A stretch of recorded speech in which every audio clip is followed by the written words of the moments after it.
میرے انتہائی واجب القدر واجب الاحترام دوستوں بزرگوں عزیز نوجوان ساتھیوں، گھر میں سماعت فرمانے والی میری باقرتا باعزت باوقار اسلامی ماؤں اور بہنوں، ماہ ذوالحج کا تیسرا جمعۃ المبارک ہے اور اس مہینے کی آج 29 تاریخ ہے۔ اسی مہینے کی 18 تاریخ کو پیارے مدنی لجپال آقا امام الانبیاء صلی اللہ علیہ وسلم کے پیارے صحابی دور داماد خلیفہ ثالث امیر المؤمنین ناشر قرآن شہید قرآن اور قاری قرآن حضرت سیدنا عثمان بن عفان رضی اللہ تعالی عنہ کا یوم شہادت ہے۔ آپ نے 18 ذی الحج کو جامع شہادت کو فرمایا ہے۔ آج ہم کوشش کریں گے کہ سیدنا عثمان بن عفان رضی اللہ تعالی عنہ کی شہادت اور آپ کی زندگی کے چند ایک پہلو سننے اور سنانے کی سعادت حاصل کریں گے۔ اللہ تعالیٰ حق سچ کہنے کی توفیق عطا فرمائے اور اللہ تعالیٰ سننے اور سنانے کے بعد ہم سب کو اس پر عمل کرنے کی توفیق عطا فرمائے۔ صحابی کوئی بھی ہو جس نے بھی آقا علیہ الصلوۃ والسلام کے زیر اندر کی زیارت کی ہے وہ بے مثل اور بے مثال ہے۔ اس کی عظمت اور اس کی شان کی کیا ہی کہنے ہیں کہ جس نے رسول اللہ صلی اللہ علیہ وسلم کا چہرہ دیکھا ہو، جس نے آقا کی امامت میں نمازیں پڑھی ہوں، جس نے آقا کی امامت میں جمعہ پڑھا ہو، عیدیں پڑھی ہوں، ان کی عظمت کے کیا ہی کہنے ہیں۔ لیکن کچھ صحابی ایسے ہیں ان کے انفرادی طور پر ان کی کچھ خصوصیات ہیں، کچھ ان کی عظمتیں ہیں، کچھ ان کی شانیں ہیں۔ ان میں سے ایک سیدنا عثمان بن عفان رضی اللہ تعالی عنہ ہے کہ اللہ تعالیٰ نے چاند ایک ان کو وہ خصوصیات عطا فرمائی ہے جو جناب آدم علیہ السلام سے لے کر قیامت تک آپ کے علاوہ کسی کو بھی نصیب نہیں۔ آپ کو کائنات کے جب سے کائنات ہمارا وجود میں آئی ہے وہ پہلے شخص ہیں کہ جن کے نکاح میں ایک نبی کی 2 بیٹیاں یکے بعد دیکھنے آئی ہے۔ یہ جب سے کائنات بنی ہے اور قیامت تک یہ سعادت کسی کو نصیب نہیں ہے سوائے عثمان بن عفان رضی اللہ تعالی عنہ کے۔ آپ نے اللہ سے ایک دعا مانگی تھی، اللہم احیینی سعیدا و امیتنی شہیدا، کہ اللہ زندگی عطا کر تو سعادت والی زندگی عطا کر اور موت دے تو شہادت والی موت عطا کر۔ اور اللہ تعالیٰ نے حضرت عثمان بن عفان رضی اللہ تعالیٰ عنہ کی دونوں دعاؤں کو قبول فرمایا ہے۔ سعادت دنیا میں ہم دیکھتے ہیں کسی بندے کو کہ وہ ایسا کام کرتا ہے تو اس کے کام کی وجہ سے ہم کہتے ہیں کہ وہ بڑا ہی نیک آدمی تھا، بڑا ہی سعادت مند تھا۔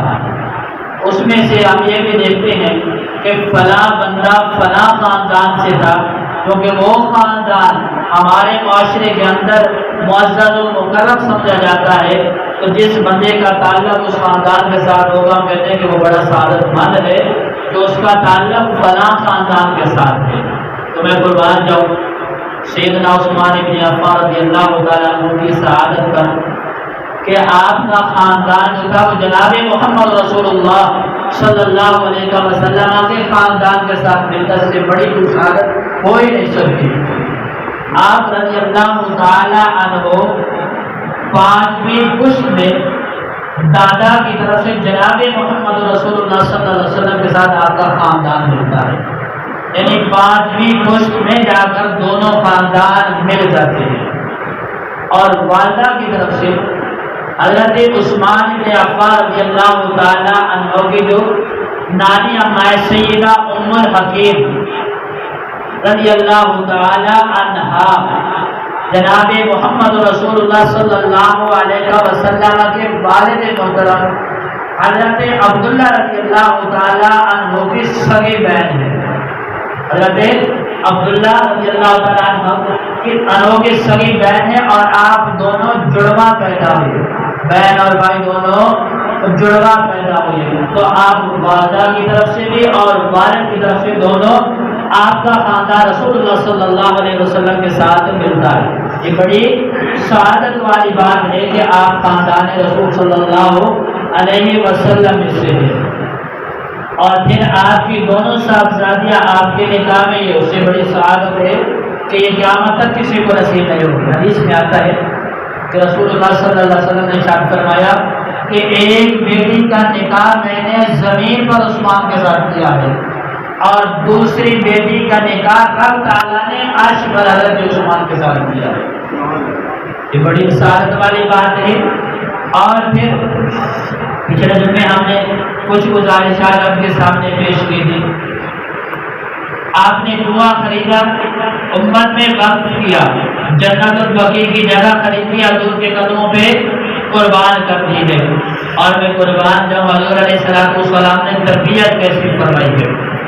جب آپ مکہ سے مدینہ چلے اور مسجد قباء اسلام کی پہلی مسجد جو حضور علیہ السلام نے تعمیر فرمائی وہ قباء مسجد ہے.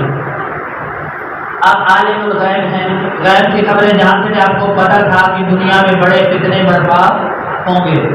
اب جب قباء مسجد کی تعمیر ہونے لگی, سب سے پہلے جو اینڈ رکھی ہے وہ رسول اللہ صلی اللہ علیہ وسلم نے خود اپنے دست مبارک سے رکھی ہے. اور دوسری جو اینڈ ہے وہ آپ نے سیدنا صدیق اکبر سے رکھوائی ہے. اور تیسری سیدنا عمر فاروق سے. اور چوتھی جو اینڈ تھی وہ آپ نے سیدنا عثمان بن عفان رضی اللہ تعالیٰ عنہ سے رکھی ہے, کیونکہ حضرت علی رضی اللہ تعالیٰ عنہ بعد میں پہنچے تھے. آپ مدینہ میں مکہ میں چھوڑ گئے تھے کہ لوگوں کی امانتیں واپس کر کے آپ نے وہاں تشریف لے آنا ہے. تو آپ نے اب دیکھیں خلافت بھی اسی طریقے سے چلی ہے جس طریقے سے رسول اللہ صلی اللہ علیہ وسلم نے تربیت فرمائی ہے. اب اگر کوئی اعتراض کرے, اب ظاہر بات ہے جو اعتراض کرے گا اس کا مطلب یہ ہوگا کہ میری عقل معاذ اللہ رسول اللہ صلی اللہ علیہ وسلم سے زیادہ ہے. اور حدیث میں آتا ہے رسول اللہ صلی اللہ علیہ وسلم نے ارشاد فرمایا کہ عقل کے 100 حصے کیے گئے. جب کائنات بنائی گئی ہے تو عقل کے 100 حصے دیے گئے.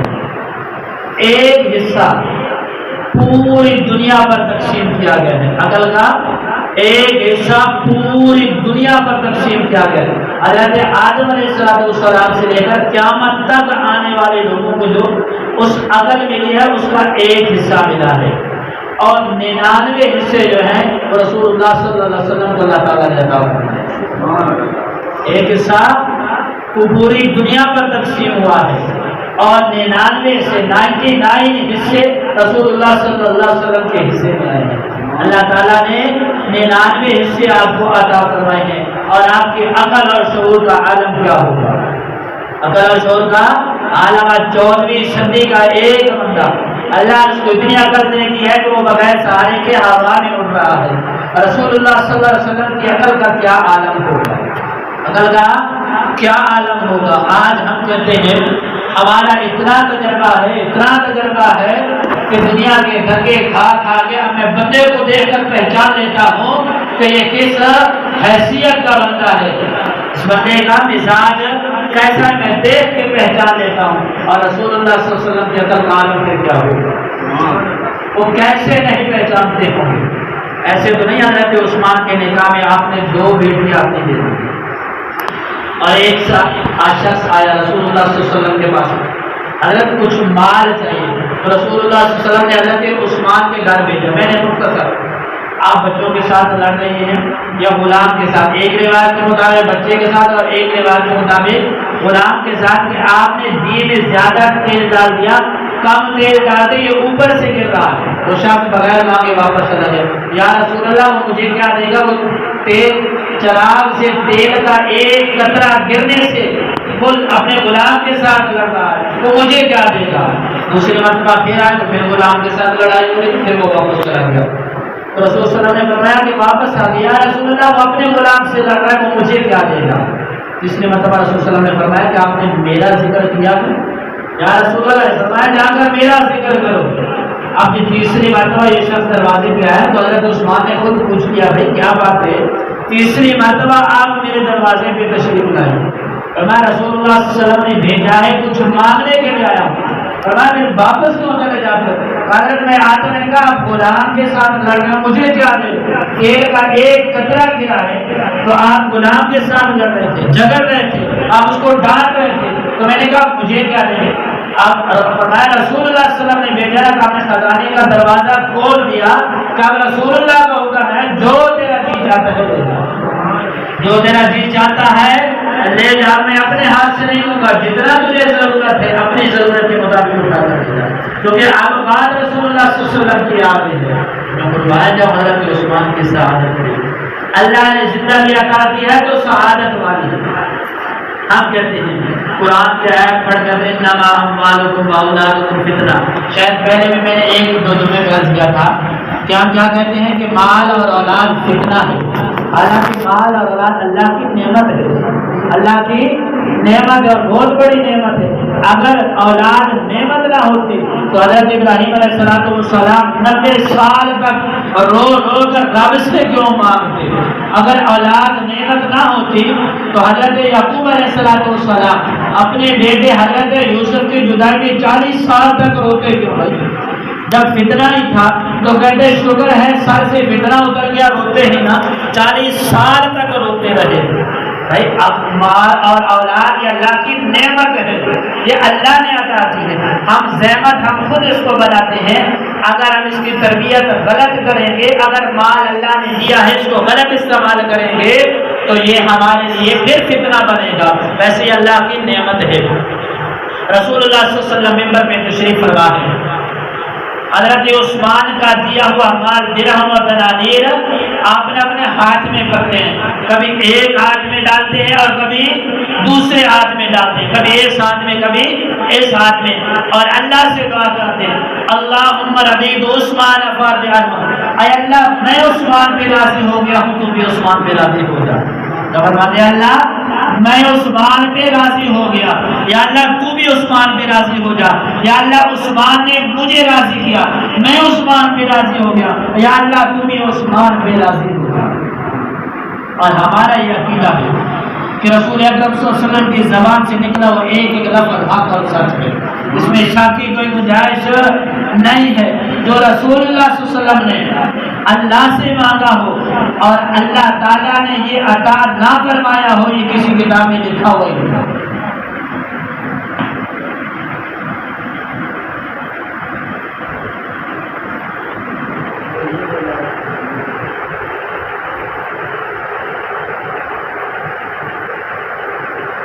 رسول اللہ صلی اللہ علیہ وسلم نے اللہ سے مانگا ہو، خوش ہو کر مانگا ہو، ممبر پہ بیٹھ کے مانگا ہو اور پھر یہ دعا قبول نہ ہوئی ہو، یہ کسی کتاب میں لکھا ہوا نہیں ہے، کسی مسلمان کا یہ عقیدہ نہیں ہے کہ رسول اللہ صلی اللہ علیہ وسلم نے مانگا ہے اور اللہ تعالیٰ نے قبول نہیں فرمایا، وہ دعا قبول نہیں فرمائی، پھر سمجھ لیں کہ یہ بندہ ایمان سے بالکل خالی ہے، ایمان کی برابر بھی نہیں ہے۔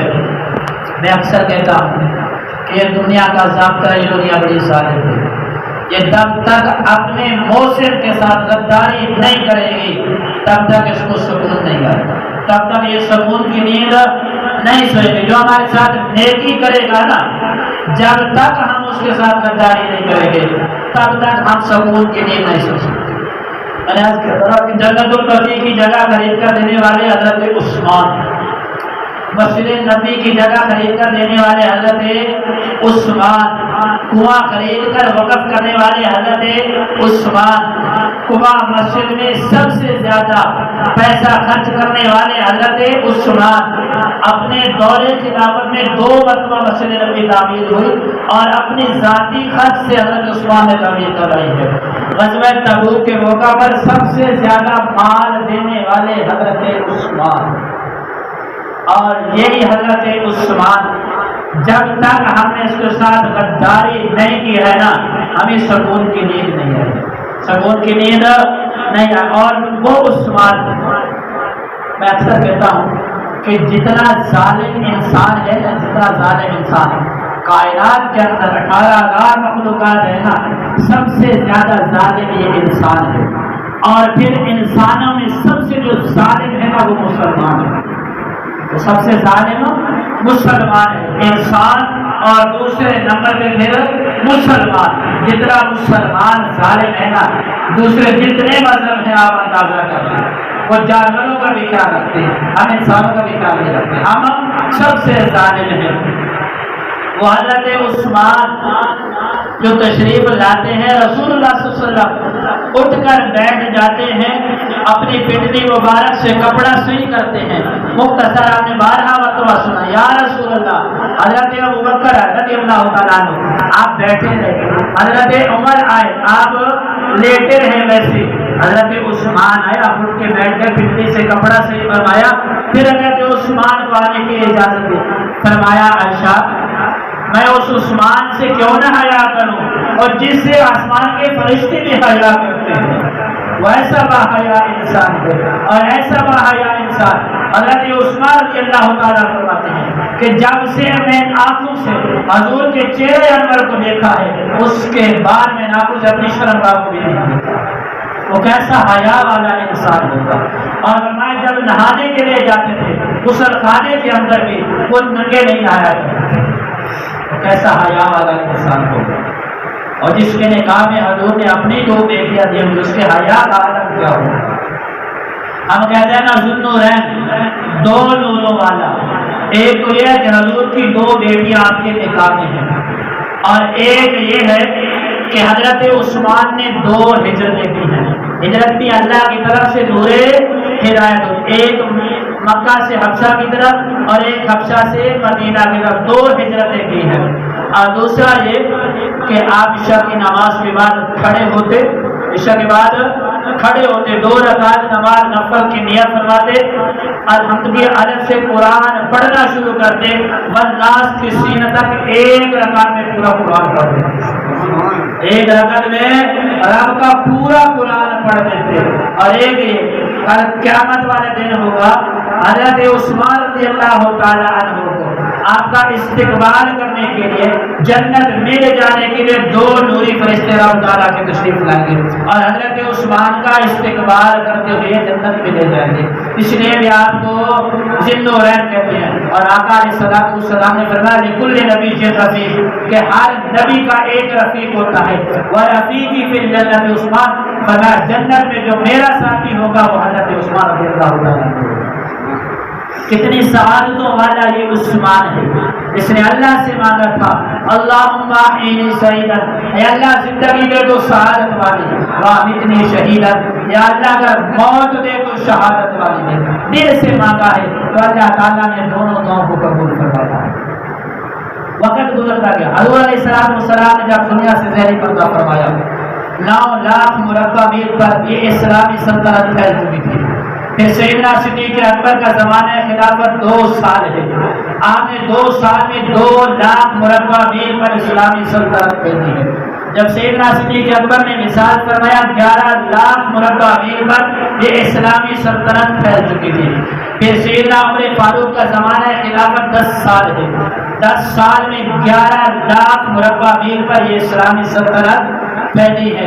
جس دن سیدنا عمر فاروق نے مثال فرمایا ہے 22 لاکھ مربع میل پر یہ اسلامی سلطنت پھیل چکی تھی۔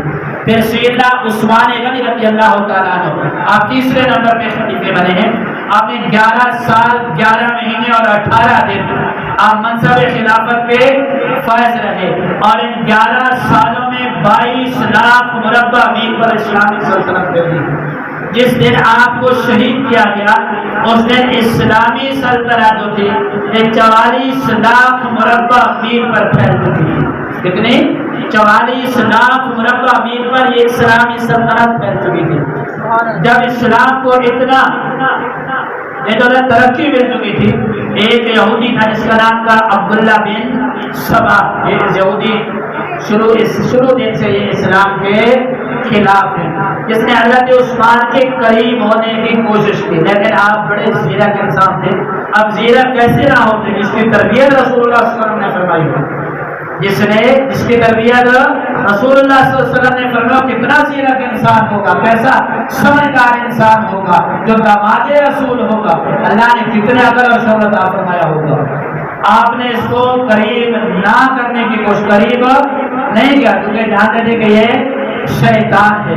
جب اس نے دیکھا نا کہ میری دال گلنے والی نہیں ہے تو یہ اپنی اصلیت پر اتر آیا، اس نے سازشیں شروع کر دی، مصر میں چلا گیا، وہاں لوگوں کو تیار کیا، شام میں چلا گیا، کوفے میں چلا گیا، لوگوں کو تیار کیا۔ حضرت عثمان کے بارے میں کہا دیکھو جو رسول اللہ علیہ وسلم کے طریقے سے یہ ہٹ چکا ہے، رسول اللہ علیہ وسلم کی کچی مسجد تھی، اس نے وہ شہید کر کے پکی مسجد بنا دی ہے۔ آپ دیکھیں سیدنا عمر فاروق رسول کے ممبر پہ نہیں بیٹھتے تھے، وہ نیچے والی سیڑھی پہ بیٹھتے تھے، سیدنا عمر فاروق ہے وہ نیچے اس سے نیچے والی سیڑھی پہ بیٹھتے تھے۔ یہ ایسا بے ادب انسان ہے، یہ اوپر والی سیڑھی پہ بیٹھتا ہے، اس کا رسول صلی اللہ علیہ وسلم کا آدم ہی اس کو نہیں ہے، معاذ اللہ۔ ایسی باتیں لوگوں میں پھیلا دی کہ یہ رسول اللہ صلی اللہ علیہ وسلم کا معاذ اللہ ثم معاذ اللہ نافرمان ہے۔ لوگوں کو تیار کرتا رہا، مختصر میں وقت آ گیا کہ لوگ، یہ حج کا سیزن تھا، لوگ مدینہ سے مکہ حج کرنے چلے گئے۔ یہ ایک روایت کے مطابق 1400 بندے لے کر، ایک روایت کے مطابق 712 لشکر دے کر مدینہ میں آ گیا۔ سیدنا عثمان بن عفان رضی اللہ تعالیٰ عنہ خطبہ جمعہ ارشاد فرما رہے ہیں تو ایک بیچ میں سے اٹھ کے کھڑا ہو گیا کہ ہم آپ کی بات نہیں سنتے۔ بعض لوگ ہوتے ہیں بڑی توجہ سے سنتے ہیں کہ ہمیں کوئی بات مل جائے، بعض لوگ بڑی توجہ سے سنتے ہیں کہ کوئی غلطی مل جائے، سننے کا اپنا انداز ہوتا ہے، غلطی نکالنے والا بھی بڑی توجہ سے سنتا ہے، نصیحت حاصل کرنے والا بھی بڑی توجہ سے سنتا ہے۔ ایک رب کے حکم پہ عمل کر رہا ہوتا ہے اور ایک شیطان کی فرما برداری میں بیٹھا ہوتا ہے کہ کوئی بات مجھے مل جائے، تو ایک بیچ میں چھوڑ کے کھڑا ہو گیا کہ ہم آپ کی بات نہیں سنتے، دوسرا کھڑا ہو گیا، تیسرا کھڑا ہو گیا، شور شرابہ شروع ہو گئے۔ ایک بدبخت اٹھا، سیدنا عثمان بن عفان رضی اللہ تعالیٰ عنہ کی عمر 82 سال تھی اور وہ رسول اللہ صلی اللہ علیہ وسلم کا عصا مبارک جو آپ ہاتھ میں پکڑ کر خطبہ ارشاد فرماتے تھے نا، وہی چلا رہا تھا۔ پھر سیدنا ابوبکر صدیق کے پاس آیا، سیدنا عمر فاروق کے پاس آیا، پھر وہی حضرت عثمان بن عفان رضی اللہ تعالیٰ عنہ کے پاس آیا۔ آپ وہ عصا مبارک پکڑ کے خطبہ ارشاد فرما رہے تھے، ایک بدبخت آیا، اس نے وہ عصا مبارک پکڑا اور اس کو توڑ دیا۔ جب اس نے توڑا نا تو حضرت عثمان بن عفان رضی اللہ تعالیٰ نے جملہ ایسا فرمایا، اے بدبخت مجھے مار دیتا، یہ تو رسول اللہ صلی اللہ علیہ وسلم کی نشانی تھی، مسلمانوں کی بات، رسول اللہ صلی اللہ علیہ وسلم کی نشانی تھی، یہ بدبخت نے توڑ دیا۔ پھر پتہ اس کا انجام کیا ہوا، یہ طرف کے مرا ہے، یہ اپنے منہ موت مانگتا تھا، اس کو موت نہیں آتی، یہ دنیا میں انجام دے کر گیا ہے کہ تو نے رسول اللہ صلی اللہ علیہ وسلم کے اس عصا کو، لکڑی کا عصا ہے جس کی نسبت رسول اللہ صلی اللہ علیہ وسلم کے ساتھ تھی، اس کے ساتھ تو نے بدبختی کی ہے، اس کا انجام یہ ہوا۔ اگر ایک انسان کی نسبت رسول اللہ صلی اللہ علیہ وسلم کے ساتھ ہو، اگر کوئی اس کے ساتھ بدبختی کرتا ہے، اس کا انجام کیا ہوگا۔ سیدنا عثمان بن عفان گھر تشریف لے گئے، وقت گزرتا گیا، انہوں نے گھر کا محاصرہ کر لیا۔ ایک روایت کے مطابق 40 دن محاصرہ رہا اور ایک روایت کے مطابق 60 دن گھر کا محاصرہ کیے رکھا۔ جب 40 دن گزرے تو حضرت عثمان بن عفان تشریف لائے، ایک خطبہ ارشاد فرمایا، اس سے پہلے صحابہ تشریف لائے، حضرت علی رضی اللہ تعالیٰ عنہ۔ آج لوگ کہتے ہیں کہ آپس میں اختلاف تھا، قرآن کہتے ہیں رحماء بینہم، اب بتاؤ میں قرآن کی مانوں یا 1400 سال بعد اٹھنے والی مولوی کی بات مانوں؟ ہم نے تو قرآن کی مانی ہے نا، قرآن کہتا ہے ان کی آپس میں محبت تھی، آج تو 1400 سال بعد کہتے ہیں ان کی تو آپس میں نفرت تھی، تو کہتا ہے ہمیں کیا ہے، ہمیں کیا، ہم نے تو قرآن کی مانی ہے نا، یا رسول اللہ صلی اللہ علیہ وسلم کے فرمان ماننا ہے۔ تو حضرت علی رضی اللہ تعالیٰ تشریف لائے، فرمایا عثمان آپ اجازت دیں نا، ذرا تلواریں حیدری ذرا نیام سے باہر آئے، میں مولی اور گاجر کی طرح بدبختوں کو کاٹ کے نہ رکھ دوں۔ فرمایا اے علی یہ میں جانتا ہوں، لیکن میں ہی نہیں چاہتا کہ میری ذات کی خاطر پیارے آقا کے پیارے مدینہ کی گلیاں جو ہے وہ انسانوں کے خون سے رنگین ہوں، مجھے اپنی جان دینا تو پسند ہے، لیکن رسول اللہ کے پیارے شہر کی میں بے حرمتی نہیں کرنے دوں گا۔ میں اجازت نہیں دیتا۔ صحابہ تشریف لائے، ایک نے مشورہ دیا کہ حضرت آپ مدینہ چھوڑ کے مکہ میں چلے جائیں۔ فرمایا جن بدبختوں نے رسول اللہ صلی اللہ علیہ وسلم کے شہر کی حرمت کا خیال نہیں کیا، وہ اللہ کے گھر کی حرمت کا کیا خیال کرے؟ جس کے دل میں رسول اللہ کی محبت نہیں ہے، اس کے دل میں اللہ کی محبت کیا ہو؟ رسول اللہ کی محبت تو عین ایمان ہے نا۔ جو رسول اللہ کو نہیں مانتا وہ رب کو کیا مانتا ہوگا؟ فرمایا میں مدینہ چھوڑنا نہیں چاہتا۔ دوسری بات، میں رسول اللہ کا پڑوس نہیں چھوڑنا چاہتا۔ میں نے تو یہی رب سے دعائیں مانگی ہے کہ اللہ اس کی شہر میں موت دے اور موت بھی شہادت کی دے۔ اور کہتے ہیں میں نے ایک اللہ سے وعدہ کیا، اللہ کے نبی سے میں نے ایک وعدہ کیا تھا۔ رسول اللہ صلی اللہ علیہ وسلم نے فرمایا تھا کہ عثمان ایک وقت آئے گا اللہ تعالیٰ کو تاج خلافت عطا فرمائیں گے۔ یاد رکھنا حالات بڑے سخت آئیں گے، لیکن صبر کرنا اور جو کچھ بھی ہو جائے یہ تاج خلافت نہ اتارنا، تاج خلافت نہ اتارنا، جو کچھ بھی ہو جائے۔ آپ نے خطبہ ارشاد فرمایا، آپ گھر کی چھت پہ تشریف لائے، فرمایا اے لوگوں میں وہ عثمان ہوں جس کے نکاح میں رسول اللہ صلی اللہ علیہ وسلم کی 2 بیٹیاں ہیں۔ اے لوگوں میں وہ عثمان ہوں جس نے 6000 کا پورا 40,000 درہم میں خرید کر رسول اللہ کے قدموں پہ قربان کیا تھا۔ میں وہ عثمان ہوں جس نے جنت البقیع کی جگہ خرید کر وقف کی تھی۔ میں وہ عثمان ہوں جس نے مسجد نبی کی جگہ خرید کر اللہ کے رسول کے لیے وقف کی تھی۔ فرمایا لوگوں میں وہ عثمان ہوں جب میں آتا تھا رسول اللہ اٹھ کے بیٹھ جاتے تھے، پنڈلی سے کپڑا صحیح کرتے تھے۔ اور میں وہ عثمان ہوں جس کے بارے میں رسول اللہ صلی اللہ علیہ وسلم فرمایا کرتے تھے کہ جس گویا میں اس عثمان سے حیا کیوں نہ کروں جس سے حیا آج کے فرشتے کرتے ہیں۔ فرمایا لوگوں میں وہ عثمان ہوں جس کے بارے میں رسول اللہ صلی اللہ علیہ وسلم نے ارشاد فرمایا تھا کہ ہر نبی کا ایک ساتھی ہے، میرا ساتھی جنت میں عثمان ہوگا۔ فرمایا کہ وہ ایسا خطبہ تھا اگر پہاڑ سنتے وہ ریزہ ہو جاتے۔ اس دردناک آواز میں، اس انداز میں آپ نے وہ خطبہ ارشاد فرمایا تھا، لیکن وہ بدبخت وہ کیا سمجھتے، ان کے دل پہ اللہ نے مہر لگا دی، ان کے دل سخت ہو چکے تھے، کسی پہ کوئی اثر نہ ہوا۔ ایک بدبخت گھر کے پیچھے سے اندر داخل ہوا اور اس نے سیدنا عثمان بن عفان کی داڑھی کو پکڑا، اور ایک تاریخی روایت کے مطابق کہ وہ سیدنا ابوبکر صدیق رضی اللہ تعالیٰ عنہ کا بیٹا عبدالرحمن بن ابی بکر تھا۔ میں اکثر کہتا ہوں اگر کسی باپ کا بیٹا نافرمان ہو جائے نا تو اس بیٹے کی وجہ سے باپ پر کبھی تنقید نہ کرنا۔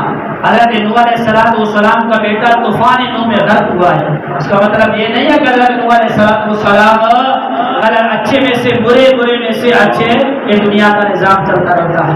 تو آپ نے فرمایا ہے بدبخت کاش آج آپ کا باپ زندہ ہوتا تو کبھی میری داڑھی کو نہ پکڑتا، کبھی میری داڑھی کو نہ پکڑتا۔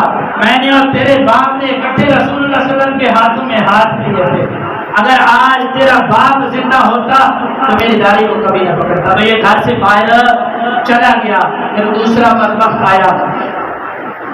ایک حدیث میں نے پڑھا ہے جب حضرت علی رضی اللہ تعالیٰ پانی کا مشکیزہ لے کر آ رہے تھے نا، بدبختوں نے تیر مارا تھا تو مشکیزے میں سے پانی گر گیا تھا، تو حضرت علی رضی اللہ تعالیٰ نے اپنی دستار مبارک اندر کر کے دینا، فرمایا عثمان میں نے بڑی کوشش کی ہے لیکن یہ بدبخت اندر پانی نہیں لانے دیتے، اب آخری وقت ہے اگر آپ حکم فرمائیں تو پھر دیکھنا ان کے ساتھ بنتا کیا ہے۔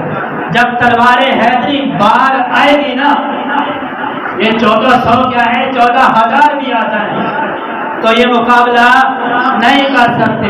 اور یہ تو وہ ہاتھ ہے جس نے ایک ہاتھ سے در خیبر کو اکھاڑ کے پھینک دیا تھا، یہ کیا چیز ہے، یہ کس بات کی بولی ہے؟ تو سیدنا عثمان نے فرمایا کہ علی میں نے خواب دیکھا ہے، رسول اللہ صلی اللہ علیہ وسلم نے فرمایا عثمان اگر تو کہتا ہے میں کے لیے دعا کروں یہ نست و نابود ہو جائے، اور اگر تو صبر کرے گا نا، تو نے روزہ تو رکھا ہوا ہے، چند لمحے باقی ہے، تو دسترخوان رسول پہ آ کے روزہ افطار کرے گا۔ اب ان دونوں چیزوں میں سے دو چیز تو پسند کرتا ہے، تو میں نے آج کہ یا رسول اللہ مجھے صبر کرنا پسند ہے، میں آپ کے دسترخوان پہ آ کر روزہ افطار کروں گا۔ فرمایا اب میں اللہ کی رضا پہ راضی اور میں جانے کے لیے تیار ہوں۔ اپنی بیوی سے کہا، تہمت باندھا ہوا تھا کیونکہ رسول اللہ صلی اللہ علیہ وسلم کی سنت ہے، فرمایا اے میری بیوی مجھے وہ پاجامہ لا کر تو ایسے نہ ہو یہ بدبخت مجھے شہید کرے، میرا لاشا تڑپے، میری چادر سائڈ پہ ہو جائے، ایسے نہ ہو میرا جسم ننگا ہو جائے۔ میں نے ساری زندگی اپنے جسم کو ننگے نہیں ہونے دیا، اب میں مرنے کے بعد بھی نہیں چاہتا کہ میرا جسم ننگا ہو۔ آپ نے پاجامہ پہنا، ایک بدبخت اندر آیا، لوہے کی سلاخ اس کے ہاتھ میں تھی، اس نے وہ آپ کے سر میں ماری، خون کا فوارہ پھوٹا ہے، آپ کے سامنے قرآن پڑا ہوا ہے، قرآن کی تلاوت فرما رہے ہیں، فَسَيَكْفِيكَهُمُ اللَّهُ پہ آپ پہنچے ہیں، خون کا قطرہ اسی جگہ پہ گرا ہے، قرآن کی طرح فَسَيَكْفِيكَهُمُ اللَّهُ۔ آپ قرآن کی آیت تلاوت فرما رہے تھے، خون کا قطرہ قرآن پہ گرا ہے، میں قربان جاؤں عثمان تیری شہادت پہ۔ اور جب تو قیامت والے دن اٹھے گا نا، کسی کی شہادت کی گواہی بدر کا میدان دے گا، کسی کا احد کے میدان دے گا، کسی کی شہادت کی گواہی تبوک کا میدان دے گا، کسی کی شہادت کی گواہی مدینہ کی گلیاں دے گی، کسی کی مکہ کی گلیاں دے گی، اور تیری شہادت میں قرآن بول رہا ہوگا، اور قرآن میں وہ گرنے والے خون کے قطرے بول رہے ہوں گے کہ عثمان تو نے آخری وقت تک جان تو دے دی تھی لیکن رسول اللہ صلی اللہ علیہ وسلم کا ساتھ نہیں چھوڑا تھا، رسول اللہ صلی اللہ علیہ وسلم کے ساتھ بے وفائی نہیں کی تھی، وہ بے وفائی تو درکنار ہے، رسول اللہ کے پیارے شہر مدینہ کی گلیوں کے ساتھ بھی بے وفائی تو نہیں کی، تو نے آخری وقت میں بھی کہا تھا شہادت قبول ہے لیکن آقا کے پیارے شہر کی گلیوں کی بے حرمتی میں نہیں ہونے دوں گا۔ ان بدبختوں نے شہید کیا، حضرت عثمان کی لاش تڑپ رہی تھی لیکن ان کو کیا پتا تھا کہ حضرت عثمان کو شہید کریں گے راستہ صاف ہو جائے گا، پتہ نہیں تھا بعد میں آنے والا وہ بندے کلندر ہے جس کو دنیا حضرت علی کے نام سے یاد کرتی ہے۔ ان کو کیا پتا تھا کہ حضرت عثمان کے بارے والا راستہ صاف ہو جائے گا، وہ حضرت علی رضی اللہ تعالیٰ عنہ تشریف لانے والے ہیں، بعد میں تمہارا کیا بنے گا، یہ تو ان کے بہنوں کو مان میں بھی نہیں تھا۔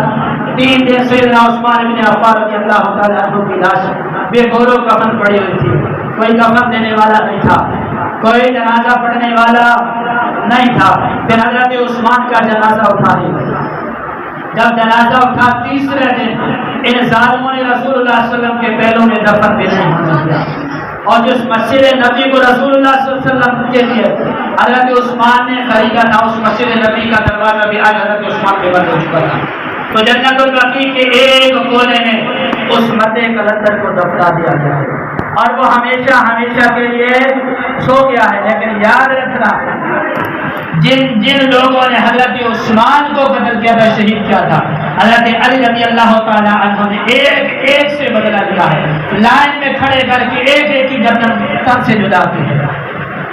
ان کے آپس میں محبت تھی، میں اور آپ سنتے ہیں، ہم پڑھتے ہیں، ہم کتابوں میں پڑھا ہے، علماء سے سنا ہے، مزہ بھی بڑا آتا ہے، مزہ بھی بڑا آتا ہے، لیکن شاید ان کی شہادت مزہ لینے کے لیے نہیں تھی، ان کی شہادت مزہ لینے کے لیے نہیں تھی، شاید ان کی شہادت اس لیے نہیں تھی کہ 1400 سال بعد بڑے انداز کے ساتھ، بڑے زور و شور کے ساتھ حضرت عثمان کی شہادت بیان ہو رہی ہے، یہ تو ہوتی رہے گی کیا مطلب، لیکن ان کا ایک مقصد بھی تو تھا نا، کیا ان کا مقصد آج ہمارے پاس ہے یا ان کا مقصد فوت ہو چکا ہے؟